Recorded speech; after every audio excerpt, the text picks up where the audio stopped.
Hello! Welcome to Kindred Spirits Book Club, the podcast where two grown-ass ladies geek out about Anne of Green Gables. I'm Reagan Duffy, and I'm here with my co-host, Kelly Gerner. Hi, Reagan. Hi, Kelly. Kindred Spirits, are you surprised to see us in your feed this week? We kind of were sneaky, and we've dropped in an extra.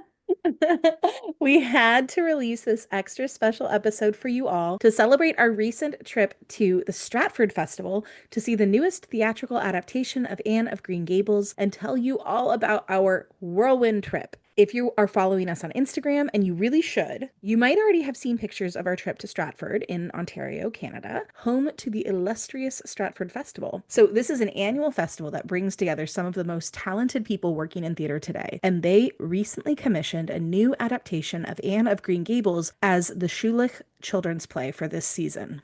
Kindred Spirits, we recently published an episode with an interview with Kat Sandler, the playwright and director of this new adaptation of Anne. And now we've gotten a chance to see it for ourselves. So if you haven't listened to our episode with Kat Sandler, please go back to episode 66 and give that a listen. You will not be sorry. But before we get into our episode, Kindred Spirits, are you following us on Instagram yet? Obviously, you should, because you will get to see some pictures from the play and from our trip to Stratford. But even other times, we've got lots of fun bookish content to share with you, sneak peeks into episodes, and links in our stories to our inspired buys. You can find us at kindredspirits.bookclub there on Instagram. We love to hear from all of you, and you can comment there or DM us on Instagram, or if you're not an Instagram person, you can drop us an email at kindredspirits.bookclub@gmail.com. We love to hear from you. But now for the episode. Today, we're going to veer away from our usual format, and we have two special things. We are going to tell you about our trip to Stratford and review the new Anne of Green Gables play. And we have an interview for you with Caroline Toal, the amazing actress who is playing Anne. Caroline is going to share about what it was like to step into the role of such an iconic and beloved character. So for today's episode, our review of the play is going to be fairly general. Folks who are intending to see the play can therefore go in without too many spoilers. Yeah, and we really think this is one of those shows where you don't want to know too much going in. I mean, you probably know the plot of Anne of Green Gables, that's fine. But there's enough surprises along the way that it's good to go in with a clean slate, so to speak.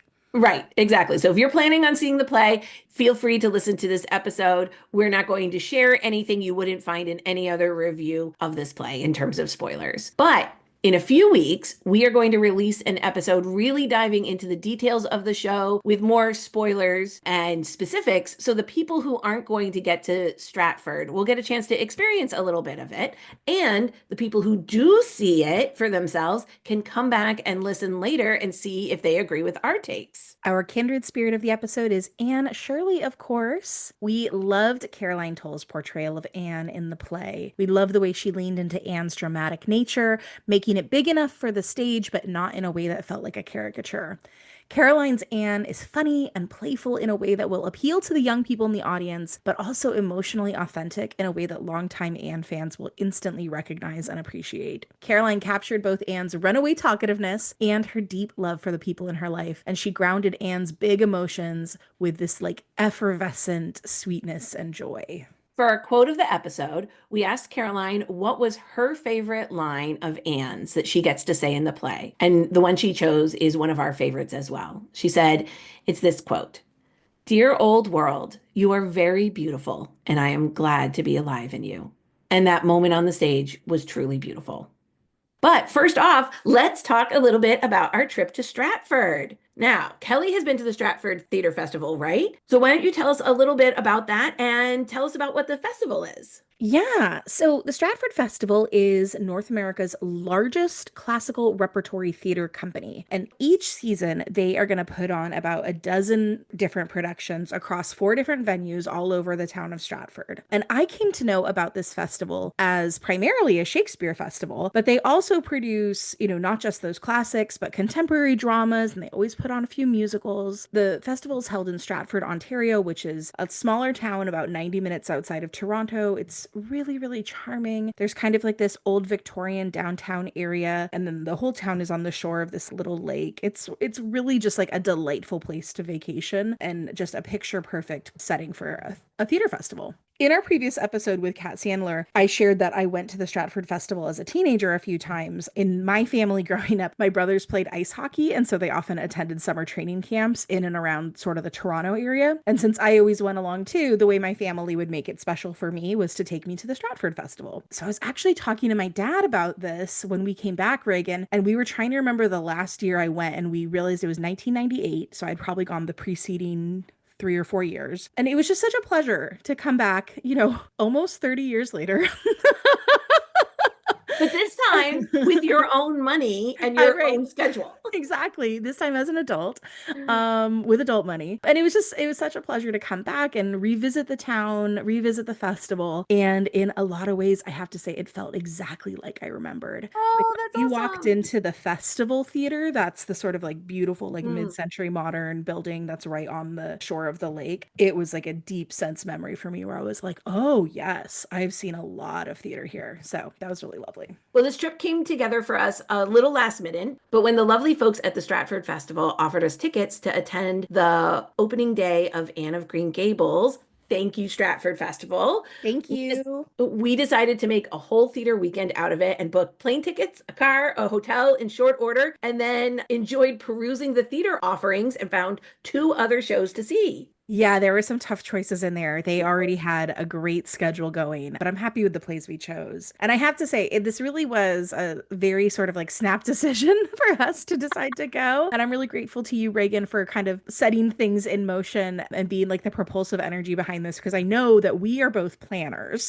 Generally, yes. Yeah. And so deciding to just take an international trip on like kind of a moment's notice was so far out of my comfort zone. But you were like, we can't miss this. And you were absolutely right. Well, I am glad I convinced you that we needed to do it. It was amazing. As Kelly said, Stratford is about 90 minutes from the Toronto airport. We arrived very late on Wednesday night and drove straight through to Stratford and started our morning on Thursday with delicious coffee and croissants from Revel Coffee. And then we had an awesome interview with Caroline, which you will get to listen to in just a little bit. We could have spent all morning chatting with her, but she had like her last preview show to get to, I guess. I know you just like dress rehearsal or whatever, I mean, only important things to do, I suppose. And then we enjoyed exploring Stratford. Everywhere we went, people were so delightful and welcoming. And Yeah. Thursday evening, we went to the opening night of the Dirty Rotten Scoundrels musical, and it was wonderful. High energy, hilarious. If you've never seen the movie with Michael Caine and Steve Martin, it's great. And this show made it come alive on stage with some incredible dance numbers and musical numbers. It was so fun. This was,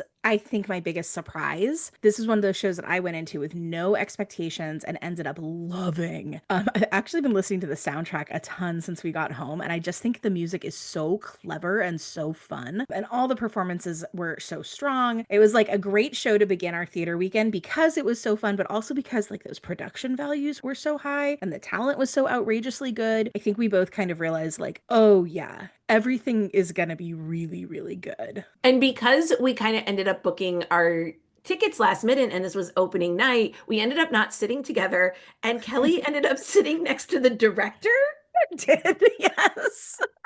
because we couldn't find two seats together in like our price range. And so we just ended up grabbing Kind of like a whatever situation, like exactly. whatever was left kind of a moment. It was almost sold out, I think. So I leaned over to the woman next to me and I was like, I am just having the best time. Isn't this fun? And she's like, well, I've worked on it, so I've seen it a few times. And then I was like, then the show was like starting, so I didn't have a chance to ask who she was, but I saw her picture as in the program later, and she was the director. And I was like, oh, Lord, Kelly. It was really, really nice. Anyway, so then the next day was Friday. The weather was absolutely beautiful. So we took advantage and we went shopping in Stratford, sort of on the little main drag there. We, of course, had to hit up the bookstores. So we bought books at Fanfare Books and Fundamentals Books and Toys. And then there was this really cute little Scottish shop, and Reagan found this gorgeous blue cape, which she really wanted to buy. But then she was like, I live in Southern California and I can't wear wool to the beach. And I said, you can wear wool anywhere, but she didn't believe me.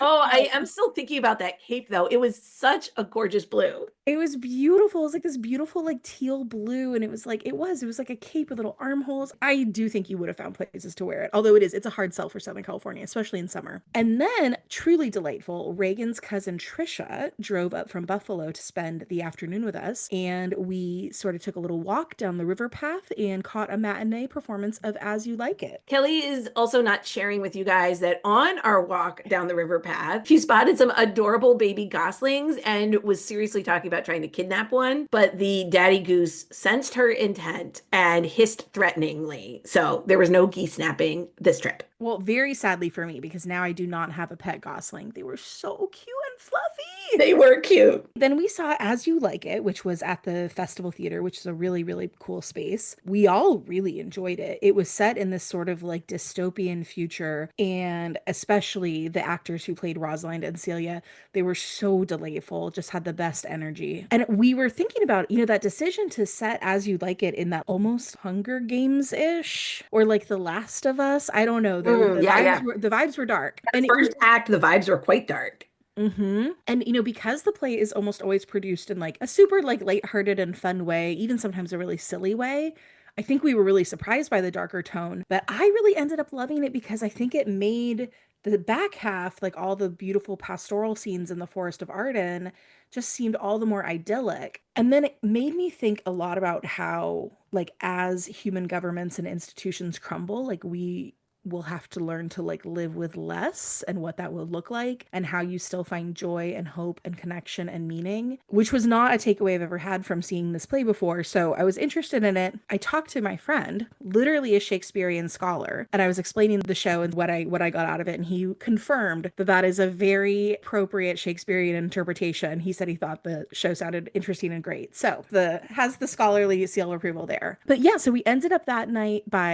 we had a great dinner with Reagan and her cousin Trisha, and we talked way too long. I think we like closed down that restaurant. I think we sat at that table for maybe 4 hours. We might have. The conversation was definitely flowing. I mean, your cousin is just such a doll. We had the best time.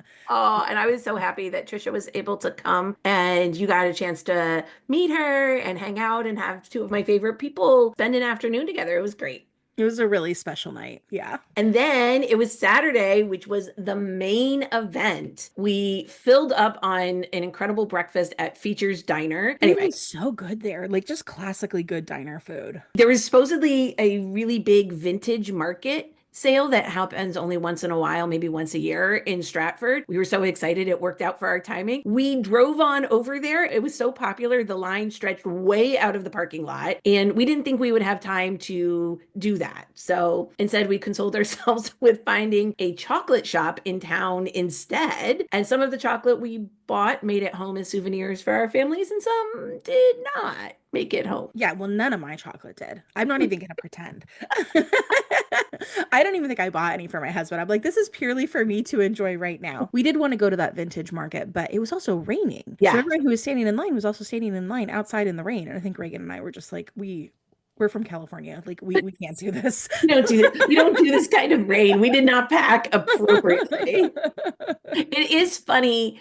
Okay, because Southern California, the temperature is consistently between 67 and 77. Yeah. Generally speaking, 90% of the time. And we experienced like 4 different kinds of weather in 4 days. Then we got ready to go see Anne of Green Gables. And we were just like vibrating with excitement before we even got there. The gift shop was beautiful, and we each bought ornaments in the gift shop that are filled with fabric scraps from the costumes. And we are pretty sure that both of the ornaments we chose had scraps from one of Diana's gorgeous dresses. The Stratford Festival really knows what they're doing in terms of merch. They had really cute shirts for almost all the shows. And then those ornaments, they had those ornaments for other shows as well. If there were any costumes that you particularly loved from a show that you saw, you could buy a Christmas ornament that had the fabric scraps in them. I just thought that was such a clever idea. And what a great way to use some of that fabric waste, right? Mm-hmm. Absolutely. Then we got to go see Anne. We were so thrilled to see that the Kindred Spirits book club was in the acknowledgement section of the program. And just knowing that our podcast episodes were listened to and enjoyed by the folks who created this show was an incredible thrill.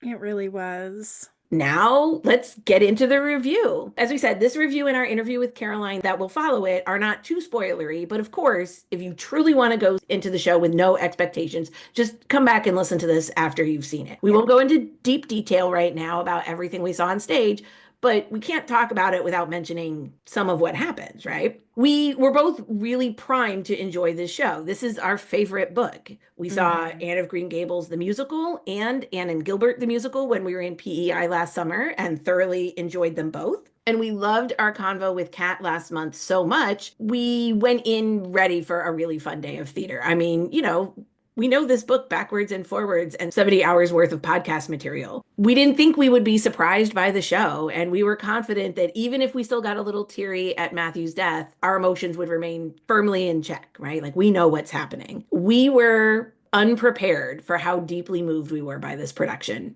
Truly. Yeah. From the moment we walked into the theater and we saw this beautifully painted scrim gracing the stage as we walked in, depicting one of Maud's and Anne's favorite lanes through the woods that surround Green Gables, the emotions started welling up for me. Yeah, me too. I mean, just walking into the theater, there was so much to see and experience even before the show started, right? They were really thoughtful sort of musical selections that were chosen while people were getting seated, and there was some scenery and props on stage that were set out before the show. So you really are just getting flung sort of headfirst right into the story from the moment you walked in. Truly beautiful. We also had a very fun Taylor Swift sing along with the lady who was sitting next to Reagan. The vibes in the theater were already fun, right? Yeah. This is the opening production of it, even though it had been in review productions, I think for about a month. No, we enjoyed vibing to Taylor Swift and the other fun music together. We did. But even still, that initial emotional response we had of just walking into the theater was absolutely nothing compared to the magic that was happening on stage once the play began. So the play is framed in the context of a book club, which is about to embark on a discussion of Anne of Green Gables. And then, as the members of the book club picture Anne in their minds, the audience is also encouraged to imagine first Anne, then Matthew and Marilla onto the stage with them. And so that framing is this really wonderful way to play with like the almost like meta concept of imagination and the stage. So right away, the audience is invited to participate in the imagination of this story. And then the chorus of book club members start sort of like filling in for a variety of characters as the plot demands. And then that meta framing device becomes just this beautiful way to both weave in some of Maud's original descriptions from the book as they are read out loud by the book club / Greek chorus, and also to engage the audience in actively participating in imagining the story together as a collective experience. I mean, I don't know if I'm doing this justice at all, Reagan. It's actually really hard to describe how profound that was as an audience to be like welcomed into the wonderment of Anne of Green Gables. If you want to know what that feels like, just go see the show. Yeah, I thought that was beautiful because, again, you're not just watching this story, you're invited to really become part of the story. Yeah. This play has all of our favorite moments. Anne's nonstop monologue as she rides in the buggy with Matthew, carrots and the slate smashing on Gilbert's head, the raspberry cordial incident and the fall from the ridgepole. When the improvised buggy bearing Matthew and Anne turned onto the white way of delight, I was surprised, but I couldn't help but cry. Yeah. Of course, like they couldn't have a real white way of delight on stage, not one that captures the majesty of the natural world fully. But instead of trying to fake it, what they do is the chorus holds up branches of white flowers and solemnly create a tunnel for Anne and Matthew to drive through. And that simple moment is so powerful. We know that this is on the stage. The actors know it too, but we are all joining Anne in her wonder and awe collectively. And it's brilliant. The book club framing device also allowed the production to play with watching Anne's story unfold much like it does in the book and acknowledging the fact that we are a modern audience watching it in this very clever way. And the book club members range from kind of a devoted old school fan who worries about anything that might be even the tiniest bit different from the book or anything that might possibly be left out to a brand new reader who is discovering the book right along with the beats of the play. And all are treated with equal humor and reverence. This play is for all the different kinds of Anne fans and newbies alike. Right. Wherever you are at as you walk in, you're going to find someone on that stage who makes you think of yourself. Yeah. The sets are simple but suggestive. Like this tree stumps look painterly. Green Gables is a full 2 stories, but it is only framed with beams, so we can see all the action inside. The costumes throughout have such attention to detail, and we were lucky to be sitting close enough that we could see the lace on Diana's dress and every pleat and puff of Miss Stacy's giant sleeves. The costumes are amazing. Everything was amazing. The production values are so high. I mean, this is just the best. But listeners, okay. So, attention, attention. We are going to get into a slightly spoilery territory here. So, if you do want to jump ahead, I would say about 2 minutes. Yeah. Feel free. So, everyone, no spoilers. Jump ahead 2 minutes. If you're okay with spoilers, hang in with us. So, about 2/3 of the way through the play, we are invited to imagine Anne's story as happening right now in our era. And I think there might be some folks who have mixed feelings about this. They think of Anne as firmly a product of her time, but we loved it. To us, it really illustrated the timelessness of Anne and her story. The reason why people keep reading her books and making adaptations and flying thousands of miles to see Prince Edward Island and Green Gables. They kept everything that's true to Anne's character arc and the emotional heart of the story while also playing with the details in a fun and unexpected way. And even though we know this show so well, the new elements kept us surprised in the best ways while giving our favorite moments of the book space to breathe on stage. Yeah, I almost find it challenging to describe how well this really worked for us.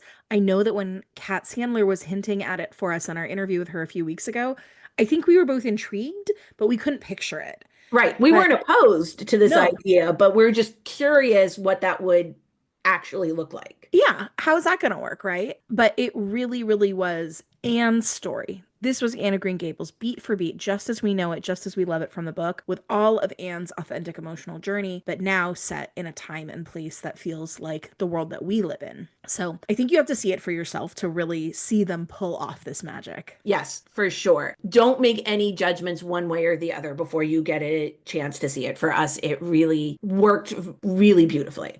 Yeah. Okay, so if you skipped ahead, it's safe now. You can come on back. No more spoilers from here on out. One of the things that this show really did so well was lean into the relationships between the characters. And that's just one of the beautiful benefits of a stage adaptation. They can embody the relationships in a way that's beyond just words on a page. So, just seeing those interactions, like the body language and the wordless looks, the facial expressions, and the moments of stillness between characters, that was so special. It was so much more poignant and funnier sometimes, I think, Yes. right? Like the comedy of it was even more apparent. Yes. Just Yes. great. Both the comedy and the depth of the relationships. I think both of them were really heightened by being able to have it portrayed by living people on the stage. Well, then Reagan, tell us more about these wonderful actors. What did you think? Oh my gosh. Well, so we're going to go deeper into each of the actors and their characters in our more in-depth review to come in a couple of weeks. So come back for that.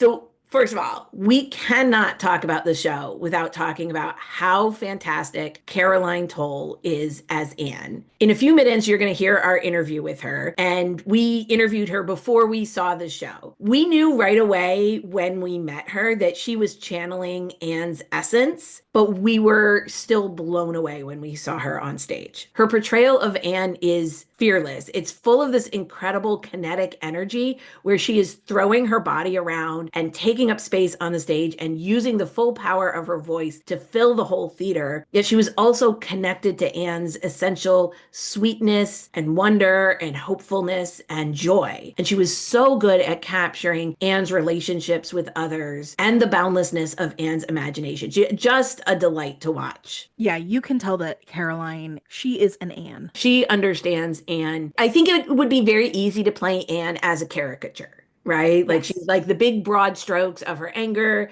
and her wild imagination and her loquaciousness. They're very funny, and of course you're going to laugh at them, and it would be very easy to take that so broad it becomes a caricature. But for me, that's not what I experienced at all with Caroline. That even though it had to be big for the stage, she did such a beautiful job also nailing those small, authentic, emotional moments from Anne that made her really live and breathe on the stage. Caroline, all the actors really, but they had the unenviable task of having to put on a play for a really wide Hmm. ranging audience. Yeah. Right? So you're going to have young kids. Remember, this is a children's theater production. So you're going to have to appeal to young kids, which is where that sort of like broad humor comes in. But also like people like me and Reagan, right? Who know this book backwards and forwards and inside out and have like really big emotional connections to it. And to be able to play to both sides of that spectrum, that's incredible. And I think Caroline nailed it. I think all the actors nailed it. I think the tone of the production was perfect for that. Really hard work that they executed so beautifully. And everyone else was just wonderful, which is why we are going to need so much more time to talk about this in another episode. We want to be able to go into detail about each actor. Tim Campbell and Sarah Dodd as Matthew and Marilla absolutely honor their on-page originals, and they also infuse them with their own interpretation. Matthew gets to have a little more of a sense of humor. We get to see a little more of what's holding up Marilla's defensive walls and what's behind them.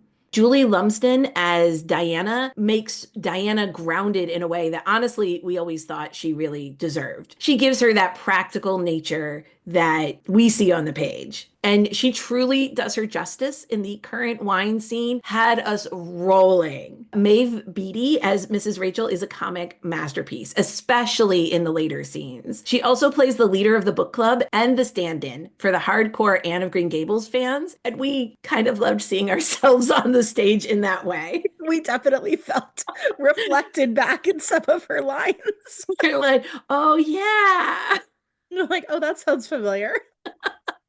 Jordan Hall gives Gilbert a slightly anxious edge under his undeniable coolness, and he's maybe giving Jonathan Crombie a run for his money in the longing looks department. And the rest of the chorus members shapeshift into such a dizzying array of characters, I cannot believe they keep them all straight. But throughout it all, each actor really nailed the heart of every character. We recognize them as if they had jumped off our pages. Yeah. Truly, we cannot recommend this production enough. We think that Kat Sandler did something incredible here. She kept the heart and soul of the book. So many of our favorite moments were translated beautifully on stage, while also giving it a fresh perspective that kept us hanging on every scene. We were taken aback by the sheer emotion of it all. We walked out of the theater in tears, in a kind of silent awe. It took us a bit to even synthesize some thoughts. Like we just kind of stood there in silence right after we came out of the theater. We were kind of standing around looking at each other and crying, honestly. Kind of. It's a good thing that it was so busy and there were so many people that it took a while to be able to find Kat and Caroline after the show to give them our congratulations. Because I truly think if I had seen either of them in the 5 minutes after we had walked out, I would have just burst into tears, like in an Yes. undignified manner. Yes, I know. Same. Not like a few tears trickling down. Like I'm afraid I just would have sobbed. Unqualified. If you have the opportunity to go see it, you will not be sorry. And if you go, we want to hear what you think too. Please tell us. Yes, we absolutely want to know. Go see it. Let us know if you see it. We would love to talk to folks about it. We'd love to hear a range of opinions and reactions to it. Obviously, we just adored it, but we are interested in what everyone else has to say about it too. So we'll wrap up. I think that's enough from us for now. And we know you are all very excited to hear from Caroline Toal. We hope you enjoyed listening to our conversation with her as much as we enjoyed getting to know her. So please keep in mind that we recorded this segment with her 2 days before the premiere of the show. Although she had been doing preview performances for nearly a month already, the play hadn't like officially premiered yet, and we hadn't seen it yet. Also, just be aware, the audio has a little bit of background noise happening. We recorded in our hotel room, which was, as it turned out, right on like a busy street. Reagan did a wonderful job editing out some of that background sounds, but you may still notice it. If you do want to hear more about the play, and I think that you do, please come back in a couple of weeks for a more in-depth review where we will get into the play in the scene by scene or moment by moment fashion, where we can really kind of do our signature deep dive into everything that this play made us think about, made us feel, the choices they made. I mean, it's really rich and beautiful, and there was so much we talked for hours afterwards, and so we want to share some of those conversations with you as well. So yeah, listen for that in a couple of weeks. But for now, we are very pleased to introduce you all to Caroline Toal, a Canadian actress who trained in the George Brown Theatre School. She has been in many stage productions and has numerous credits as a film, television, and voiceover actor as well. She also won 2 Dora Awards for excellence on the Toronto stage, and this was her first year at the Stratford Festival. Welcome, Caroline.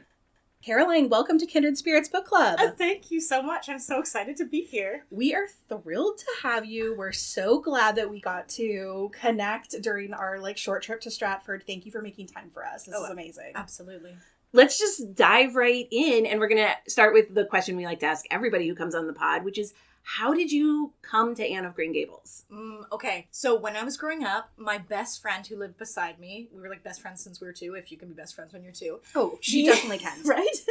Her mom was from PEI. So her mom loved Anne of Green Gables, obviously grew up with Anne of Green Gables. And Britt, my best friend, and I were obsessed. We watched the miniseries, read the books, and we would play Anne of Green Gables all the time, except I was always Diana because I had dark hair. Oh. And she had blonde hair, so she was Anne. Closest to Anne. Yeah, but I was a Diana as a child. And now I'm an Anne. You were a Diana as a child, but now you're an Anne. I actually need to hear about that progression. Well, okay, I'll say this. Maybe I never really, not that there's anything wrong with Diana. Obviously, No, Diana's we love amazing. Diana. We're huge Diana Barry fans in this fans. house. Of course. But I guess I was an Anne at heart, but I was in the role of Diana, and that's amazing. You know, we're happy to be there. We're happy to be there. Kind of like the actress who played Diana, Skylar Grant, auditioned for Anne, and she was American, and they really, really wanted a Canadian actress. Yes, that was the right call. Which was the right call. Megan follows. Oh my gosh, the perfect. I really want her to come see the show, and I hope she does. And I want a picture with her, and I want to meet her, and I will fangirl so hard. How can we make this happen? Well, she's worked at the festival before, so... Has she? Okay, great. Yeah. So, and I think the woman who's playing Marilla, Sarah Dodd, who's an amazing actor, she knows her. So I was like, let's reach out to her. Yeah. Let's invite her. I'm sure Kat, the director, has already invited her. But, yes. Good. I hope she gets to see it. I hope so, too. I hope so. Having her on the pod would be, the ultimate dream. Oh, you guys should. We don't know how to get in touch with her. If anybody out there knows how to reach Megan Follows, I think we can hook that up. I actually am certain that we can hook that up. Because that would be amazing. Let me see what I can do through my connections. Stop makes this. me feel very Stop cool. this. To You do are this. very cool. Now you're our new bestie. Yes. Yes. Okay, but no, Caroline, so yes. back to you. Okay, so was it Diana, and I guess in my heart was always an Anne, but was there in the role of Diana. Happy to be there, supporting my best friend. We love that. But it's so funny now. I'm like, I am a full Anne, and I'm so blessed to be cast by Kat in this role. It's just an amazing opportunity. And it feels, I couldn't think about it too much of her being such an iconic character, because that would make me nervous and terrified. Yeah. I just kind of have to bring myself to it and hope that it resonates with people, and especially fans like you guys. Yes. Yeah. Well, so that leads us to the question of, how did you prepare to embody Anne? Well, I reread the first book, which, oh my gosh, reading it as an adult, what a stunningly beautiful book. I can't believe, the way she writes is absolutely incredible, especially the way she writes about nature. It's just, it's just so moving. I read the book and really was just like, okay, what are her main character traits and what is she about? And just kind of got into the vulnerability of the character and how she sees the world, how she sees the beauty and hope in the world, and how she always has that. And that's, for me, the anchor for the character when I'm getting into it. When you say that it's both her vulnerability, but also her connection to the beauty of the natural world, are those things connected in your mind as well, or in your portrayal of her? Yes, I think definitely. I personally am very inspired by nature. That's my kind of spiritual place. Yeah. And I feel like, to me, Anne also feels that. Yeah. And that was a huge connection point for me, personally. That makes a lot of sense. Yeah. Okay, you talk a little bit about the pressure of taking on this role, right? It's you think about it too much. So are you just compartmentalizing that totally? Or is that something that is coming into, maybe I should even back this up. As you were approaching the character, is the fact that she is so beloved and so much a part of sort of the Canadian national identity, was that weighing on you? I fully compartmentalized. Yeah. Okay. And I fully still am. Okay. Because even just being it's my first year at Stratford, and people are like, oh my gosh, you're playing a lead. I'm like, no, it's just another gig. We're just doing a job. Yeah, I can't think too much about it at all, to be honest. Well, then, so I'll like break it down much more like granularly. Yeah. Like, how, in what ways are you Anne? Okay. I am very talkative. I'm very talkative. Although maybe Anne might be an extrovert. Do you guys think she's an extrovert? I think she might be. Yes and no. I think she gets ambivert. more. Yeah, I think she's more of an ambivert, especially Yeah. because as she gets older, right? Like she does always want to connect with people and community. Yeah. That's one of the things we talk about a lot is how important community is to Anne and connecting with people. But she also really enjoys solo time, wandering through the woods. She really does. She really does. In that way, I really connect with Anne. Yeah. I also like to be wandering through the woods by myself. Yeah. Please tell me you're wearing a flower crown when you do. I wish every single time. I wish, but like I said, opening night, I will be wearing a flower crown in her honor. It's really interesting because I have played a lot of young characters in my life. That's how I started my career. My first professional gig was at Young People's Theatre in Toronto as a scout in To Kill a Mockingbird. I played a lot of young characters, and I kind of got to a point where I didn't want to anymore because I was like, okay, I'm a grown woman. Like, it's fun. Yeah. It's fun to explore that side, but let's move into like more adult roles or whatever. But then when Kat offered me this role, I obviously knew I had to take it. And it's interesting because like getting back in touch with my inner child, who is very much Anne, was a wonderful experience. I think my inner child is and maybe a lot of our inner child is very much like Anne. Yeah. Curious, hopeful, so interested in other people and everything around you, and seeing so much beauty. And I mean, I can only speak for myself, but as you get older, sometimes that's kind of like, the world weighs on you. Yeah. So I've noticed since taking on this role for myself, although the connection to nature has constantly been there, when working on this project and getting into Anne's head, it's brought out those like that hopefulness and that youthfulness in me that I think for me in my in the time of my life I really needed. I think that is the beauty of returning to this book and returning to this work in any form, whether it is even getting to go and see the show, whether it's rereading the book. I mean, of course, having the brilliant opportunity to play the character even more so, but like any time we engage with Anne, we get to feel that part of ourselves that was her as a kid as well. 100%. Rereading the book before starting rehearsals, I was just struck, I'm going to tear up. I was struck by how happy I was and how light I felt rereading the book. It's so magical. It is. And it's so heartwarming. Yeah. I recommend anyone who hasn't reread it, maybe as an adult or in a while, please do. It will be a nice escape from the world at the moment. Yeah. Well, and that's one of the things, part of the reason why we've started the podcast and enjoyed doing the podcast is when you revisit the book that you loved as a child, how much, particularly a book like Anne, rewards rereading, and that as an adult, you see things in it you didn't see before. You connect to things in a different way that maybe you took for granted when you were a kid. You maybe appreciate some of the beauty in the writing that you missed when you were a kid. Mm-hmm. All of a sudden you identify with Marilla. Right. Yeah, I was like, I am Marilla. Yeah. I think most of us are like, actually, Marilla's not wrong here. Yeah. No, Marilla knows what's up. God, I love Marilla so much. What a great character. Oh, so do we. Yeah. Rereading the books too, I realized how funny she is. Hilarious. Her dry sense of humor, hilarious. Yes. Amazing. Yeah, and as a kid, you kind of miss that because Yeah. you take yourself so seriously, and Anne takes herself so seriously. Yeah. But that twinkle in Marilla's eye and some of her retorts and her quips. Oh my gosh, we love her. Stunning. We love her. Were there any particular scenes that you were really excited to play? Oh yeah. The boat rescuing Gilbert, all the Gilbert scenes. I would say all of the quintessential scenes that everyone wants to see are in. Great. Do we have Drunk Diana? Of course. Of Can you course. imagine? Can you imagine if they left it out? Yeah. That would be, people would be outraged. That would be, it would be cruel. It would be a crime. It would be a crime.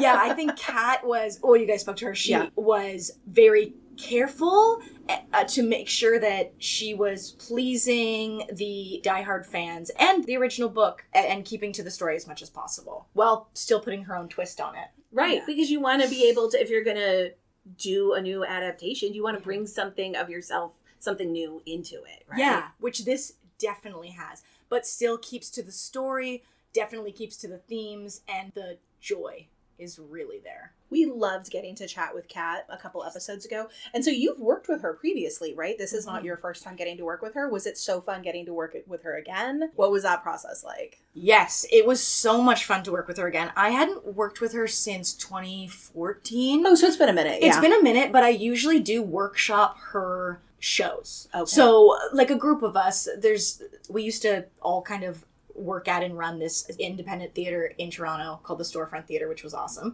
And she would have a lot of her shows there, and kind of that crew has still stayed together. And we sometimes, when she invites us, work on like before the production goes up, help her workshop her scripts, because she is very collaborative in that way and wants a different, which is brilliant, which is why, I mean, she is brilliant, but also I think she would say that it definitely helps having a bunch of different voices. Yeah, but that makes a lot of sense. Yeah, working with Kat is so fun. She's so quick-witted. She's so smart, and the room was really fast and fun and ever-changing, and I think that we are all very proud of the product. Well, I'm so excited to see. Kat gave us some kind of an inkling about how the book has been updated for a modern audience in some ways while retaining the soul and spirit of the original. Were there any of those choices that were particularly surprising or inspiring or just felt like really creative and wonderful to you? Yes, all of them. The thing is, yes, all of them.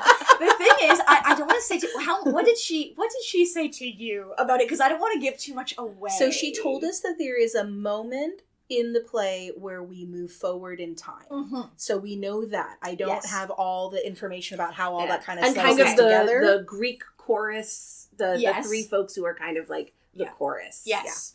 Yeah. Yes. Okay. The moving forward in time was really surprising when I first read it. And, a little controversial. I'm sure for a lot of diehard fans who are like, However, the story itself is still stuck to exactly, just updated. And that she has done so brilliantly. Yeah. It's very cool to see because it also shows how timeless the story is. It fits perfectly. It can fully be updated from the 1890s to present. Yeah. And that's been really cool to see in previews how much people, especially young people and students, are identifying with that and loving it. We're so happy. We're so happy. Yeah. Well, I mean, the totally, canon, that version of Anne already exists. That's out there. It's beautiful. Mm-hmm. And I think the beauty of a new theatrical adaptation especially is, let's have fun with something we all know and love. Yeah, exactly. I didn't even know before I started this that there was a graphic novel. And they are selling it in the gift shop, and I can't wait to buy it and read it. I haven't read it yet. We love the Anne graphic novels. There's multiple. Yes, I've heard there's multiple. They're selling one there. I want to read them all. Yeah. They're well worth reading. And to your point, when the graphic novels are dealing with this sort of updated version of Anne, it works seamlessly. It works. The story is truly timeless. It really is. Yeah. One of the things when we're talking about bringing new readers to Anne and we want to bring new audiences, kids, I mean, there'll always be kids who like the old-fashioned version, but hooking some of the kids who would think of it as an old-fashioned story and therefore doesn't have anything for them, I think being able to add this modern interpretation is one way to help. It's an entry in. Yes. Once you're hooked on Anne, just like I think a lot of folks of our generation, we got hooked by the CBC miniseries. Oh, yeah. And once we were in, a lot of us then followed up with falling deep into Ella Montgomery's works. Yeah. We just needed a way in. And I think this is another way of bringing the new generation to Anne, which is such a timeless character. Yeah, absolutely. It's been really neat to hear stories of the school groups that come in and the kids that are too cool, right? They're just they're like, whatever. And then you hear, because, we have our director watching all our previews and we have our assistant director and people, overhear the kids talking and they're like, this is actually really cool. This is actually really cool. And especially, too, the boys. Mm-hmm. The boys getting into the story and also loving Gilbert and loving Anne. Yeah. That, to me, I'm like, we did it. We did it. Success. Yeah, people don't realize what a fun story it is. And how funny it is. It's so funny. Yes. And Kat has just added to that because her sense of humor and her work is so, like, I want to say slapsticky, that's not exactly the right word, but it's so quick-witted, so fast, and she's put that in there too, and it just, it makes for a really nice combo. Yeah, I love that. So what's been for you the most Anne-like moments on stage for you? The moments where you really feel most Anne? Oh, the moments where I feel most Anne. The rage. Oh, The rage say at- more. Say The more rage about that. at Mrs. Lind. Okay. Yeah. Very Anne. Yeah. Very Anne. So much fun to play. Yeah, I would say the moments where she loses her temper and we see her having these huge emotions, like at the drop of a hat. Very Anne. Also, right off the top, when we have the meeting between her and Matthew, and she's rambling on and going on, and he's just listening and letting her tell him all about herself and all about every single thought she has in her head, is really nice for me as an actor to start off the show, because it drops me right into who she is. How long is that monologue? For sake of time, it's not as long as it used to be. But it's rambly. I'm definitely rambling, and I'm talking fast. I'm talking real fast, to the point where I was like, oh, are people going to be able to keep up? But they really are. They totally are. And it's kind of okay if they can't, because that's Yes, the point. that's like the you point. can, then you feel like Matthew, where you're like, what is happening? Yes. Right? Or like, Yes. I have never heard this many but words. still Yeah. very charmed. Yeah. Like Yeah. that's the Yeah. experience of encountering Anne. Yeah. Right. Yeah. Yeah. That's what you want from her. Yeah.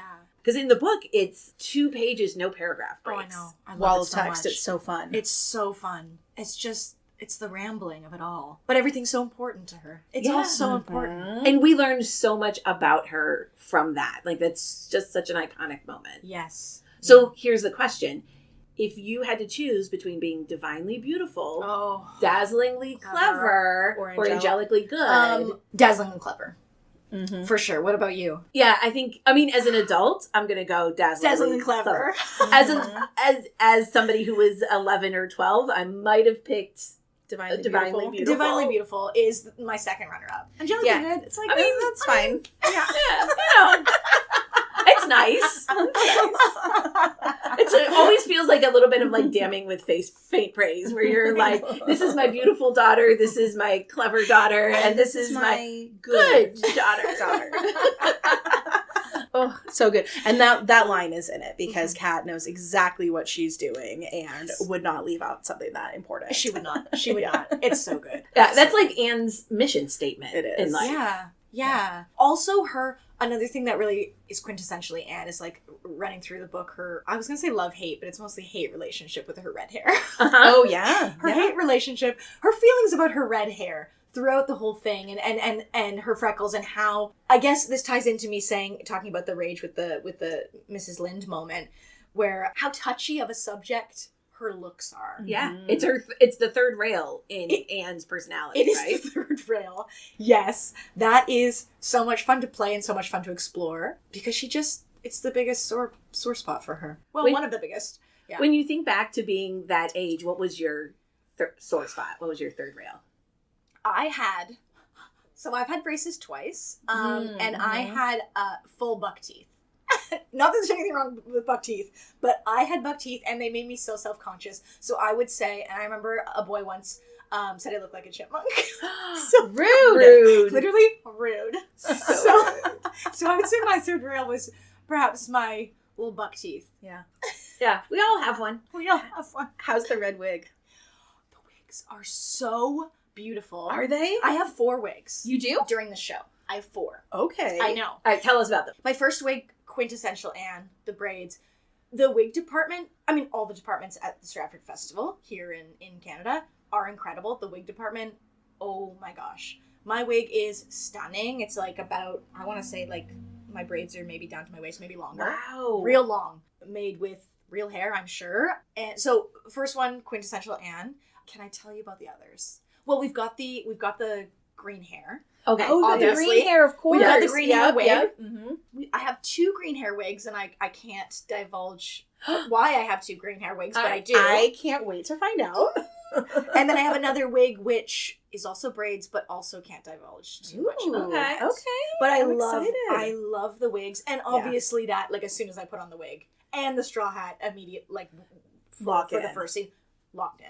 Yeah. I also look completely different. No one recognizes me at all on the street. Really? Yeah, it's kind of nice because other actors get recognized all the time here. Sure. Kind of like can't go out, which is great. But I'm full incognito because I look so different. Yeah, without the red hair, like that changes everything. You would never know. No. You'd never know. And they color my eyebrows too, so I'm like full. Yeah. All right, you're full. I'm You're full a full Anne. redhead. Yeah. Well, and also you were like a fully grown adult. And Yes. then, And then Playing a 12-year-old. That is true.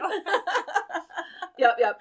Were there any other like fun props or costumes that you really love? All my costumes are so beautiful. I am mostly in awe with the like Prissy Andrews costumes, Diana's costumes. sure. Oh yeah, because Like, when we Diana go to- gets some fancy dresses. So fancy. And when we go to school, when we see Anne going to school for the first time, the contrast between my dress that Marilla makes me and With no puff sleeves. with no puff sleeves, man. And their puff sleeves is incredible. Like, puffed. We're talking puff. For the opening, I really wanted to find a dress with puff sleeves, but it was a little bit too hard because it's tricky. But I was... When you're not 12. When you're not 12, it's really difficult, but I was trying to rep the puff sleeves. But yeah, all my costumes are so detailed and beautiful. And I mean, the space is really big, so if you're sitting at the back of the house, obviously you're not seeing, like, the incredible detail with, like, the wincy dress that I'm wearing at first, where they've made it all, like, muddy and patchy and way too short. And Because that's what it is, because that's what it is, a She's short, wincy outgrown dress. it. She's outgrown it. You see my little bloomers underneath. Yeah. Costumes are perfect. Oh, I can't wait. I love that attention to detail about costumes. Me too. And the Joanna Yu, who worked on the costumes and set, she is such a pro. And she really did the story justice with her design of it, I think. Okay, so I was flipping through the festival program, and now I need you to tell us all about what it's like being an actor in repertory at a festival like this, because this is a whole different thing, because you're also understudying another major role while you are the lead in this play. Yes. I'm like, how? How does this all even work? Okay, it's my first time doing this. I've never understudied before. It is terrifying. Yeah. I'm really scared. But that's okay. It's part of the job, and I'm excited to try something new. So, because I'm such a huge part of Anne, I wasn't called for my other show that much. My other show is Sense and Sensibility. Another great period piece. Another great period piece. Another, like, romance. Another, like, beautiful story. So it's Yeah. really cool. Another work of literature by an iconic woman author. Yes. So many things. Yeah. I know. When I got the offer, I was so pleased by that. Yes, understudying is wild. I wasn't called too much because I'm such a huge part of this play. I like talk nonstop. Right. But when I was called for that, it's really interesting to be working in the world of Anne and then be pulled away one day for a totally different world. Yeah. And that's like a skill set that I'm learning to do. And so many actors who have been here for years and years and years, they're so used to just going from room to room and working on different things. It's a lot of work outside of the rehearsal for me personally to like learn my lines, watch the videos of the actor I'm understudying and try to learn their track. I'm still working on it. Yeah. Which role are you in Sense and Sensibility? In Sense and Sensibility, I am playing Fanny, who is kind of like the mean sister, the sister of Edward. And then I'm also understudying one of the gossips, so high society person, who kind of like our show, they play the role of the chorus in Sense and Sensibility. And they're on stage moving furniture the whole time, which is terrifying. Because I'm like, how do I memorize that? But so it's the blocking as well. It's oh the my blocking. gosh. It's the blocking. Yeah, it's not just the lines. I know. It's the actors have been doing it for years. They're fabulous and like it's incredible. But it is a different skill set that I'm still learning. That's exciting. Yeah. That's going to be really, really fun. It's going to be fun. And we talked a little bit before we started recording about how even just being here is kind of like just being in like a little like actor's village. It is. Right. And having been here for the past few months, doing rehearsals, running into the same folks over and over again. What has that been like? It is wonderful and it is also tiring. And I say that because I know every other actor would say the same thing. Every other actor would say the same thing. You've got to take your alone time. Yeah. But we're working 6 days a week with the same people every day. So, and actors have big personalities. Yep. Yeah. So, you need Everybody's has a little bit of the main character energy in order to be an actor, right? 100%. 100%. So it's big personalities. You got to take your time. But I do love living in this small town and I love how artsy it is. And there's so much going on. It's really fun because the festival also, like, you know, weekly sends out emails of side hustles that actors have going on. So sometimes, you know, a bunch of actors are in a band and a bunch of us go out and see them perform, like something completely different and creative. And in that way, it's really nice to have that community. That is really fun. Yeah, it's cool. You know what? I feel like Normal Gossip should do an episode in like a theater town repertory. Have you ever listened to that podcast? No, but I want It is besides ours. It is the best podcast. It's very different. It's called Normal Gossip. Yeah. Look it up. Every episode is like, you can listen to them in any order. They don't connect. Yeah. People write in real life gossip that they have experienced, and then the host anonymizes it and tells it to, it's a different co-host every time, tells this amazing storytelling of all of this like niche, wild gossip. And it's always like super like small communities or niche communities, right? So like something like this, like a theater town, while the theater's in, you know, while it's a theater festival and repertory or something like that, would be perfect. I bet you know some good gossip. Because I'm new here,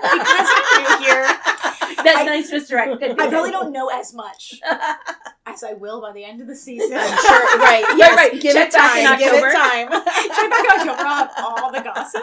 They did one episode in which it was like a community theater, and there was some fight between the two potential like directors, and one of them wanted to do Romeo and Juliet on roller skates. Yeah. Oh, I love it.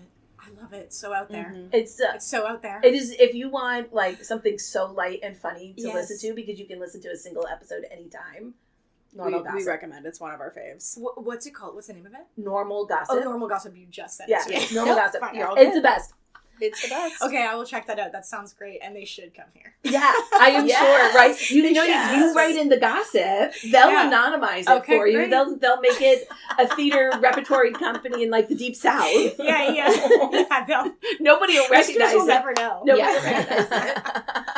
And they'll tell some like wild story. It's amazing. That's so good. Gosh. Okay, Caroline, zooming like back out to like Anne of Green Gables world, Ella Montgomery world. Yeah. Have you traveled to Prince Edward Island? Yes. And did you go to like Green Gables house and do all the things? Okay, tell us. Oh yes. So as a kid, I went with my family. We took a road trip out there and we did all the PEI stuff. I was pretty young, so I don't really remember that. I've flicked some photos. But Kat, the director, and I flew out there. I want to say the end of August, early September, before we started the gig. And we took a little work trip and did all the Lucy Maud Montgomery stuff. And there's so much. And we did it all in like 2 days. We were there for 5 days. We did all in two days. And honestly, 2 days, would not recommend. It was a bit much. No. I said, this is a lot. There's a lot to do. Green Gables Heritage Place alone, we did a full day there. And it was a long day. Yes, there's so much to explore there. It's really cool. Yeah. It's really, really cool. And then just like even driving around the whole island and we did all the Green Gables stuff in maybe 2 days, which was a lot. But then just explored the island. Mm-hmm. And even that gives you so much, Anne. Mm-hmm. Yeah. It's like, it's just the pastoral, beautiful views she's talking about and the nature and the pace of the place, the beauty of the place. The feeling is so potent and stunning, and you really get into it. Our trip was so fun. The pace is what really stands out to me, right? Yeah. And like being in, I know we really felt that when we were there, even though we were quite busy and had a lot to do. It felt so relaxing, so soothing to be there. It felt like being in the book. Yes, exactly. It felt like being in the book. It's so true. Yeah. It's so relaxing. Anywhere we were, we could have turned around and seen Anne disappearing around the corner at some different age. Yep. Right? Yep. Like as a child wandering down that haunted wood path, and her married life and being by the lighthouses on the beach from like House of Dreams, all of that stuff. Yeah. So did you? I'm sure you did. Did you guys walk through the haunted wood area? Yeah. So nice. So cool. It is so cool, and that's really those moments where I think both of us really felt like, and even though like Green Gables was busy and there's a lot of people there, you got these quiet moments on the trail with nobody around, and you really felt like this is exactly where Lucy Maud Montgomery walked, and this is exactly what she knew that Anne was experiencing. And it was definitely for me like the moments where I felt like I was walking her shoes. Same. It was so moving. Kat and I, on many different occasions, teared up. And I remember going into the gift shop of, I think it was like it's behind that. If you take the whole path, it's her grandparents' Yes, house. so that's where she grew up, but the house isn't there. It's just the foundation, but they've got the cutest bookshop. Gift shop, the little gift shop, bookshop thing. Yeah. So I remember we went in there and there was only one woman in there buying something, but she was so emotional. She was crying and talking to the person working there. And I overheard her just being like, this place and these books mean so much to me, and I'm just so overwhelmed with like gratitude and just the feeling of it all. And I felt the same way. Yeah. It was so beautiful. They must get that so often there. I know we felt that way. I'm sure every person who, if you are making a pilgrimage all the way to PEI, which is not easy to get to. Yeah. Especially if you're not Canadian. Right. Yes. Yeah, it's not an easy trip, and how many people come. I think it's interesting. I mean, we suspected that that's what would happen for us. My husband came, and he's familiar now with Anne. Didn't know anything about Anne before this. Familiar. He had listened to the pod, but he was like, he kept saying, he's like, how many people? Like, he's kind of thought it was like our thing. Like, really? You guys are like a little weird about this book. He had no idea. And he was like, he thought it was like, and he was all like, oh. I was like, honey, we're nothing. It's a phenomenon. It's a phenomenon for a reason. Yeah. And that idea of, so that's the question for you. Why do you think Anne resonates with so many people in so many different cultures? Anne herself, because like I've said before, she's so hopeful. Mm-hmm. She sees beauty in everything.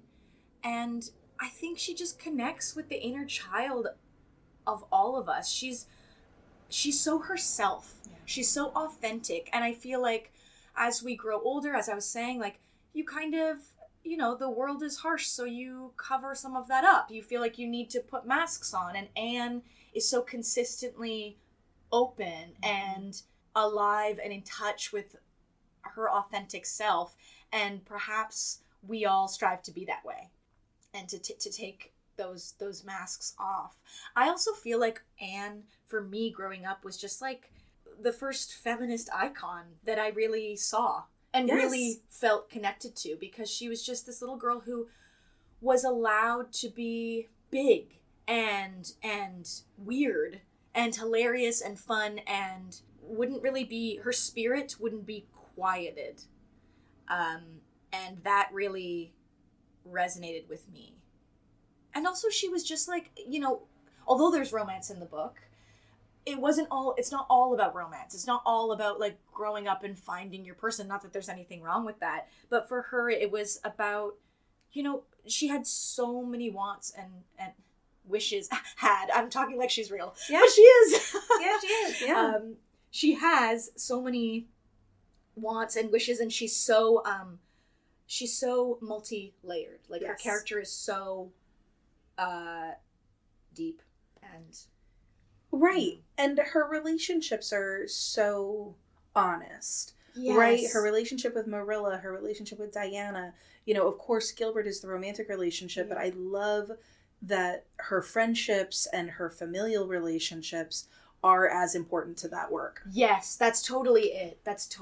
They're all so equally important, and also the love is there in all sorts of different ways. And Anne doesn't pretend to be anybody other than who she is, even though sometimes she wishes she were Cordelia or mysterious or romantic. She shows up so authentically in whatever relationship she's in whatever situation she's in. I will say, going back to your question before too about like connection with me and Anne, that is my authenticity is my biggest value.